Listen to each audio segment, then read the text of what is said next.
So, question. When did you first realize that you are beautiful? Good evening to the board of judges and good evening to all of you.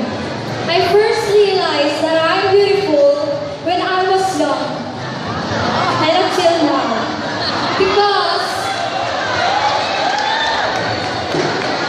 I believe that beauty is not about the physical ability.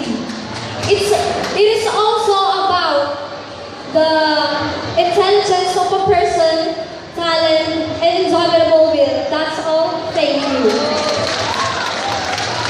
Thank you very much, Ms. Prashta.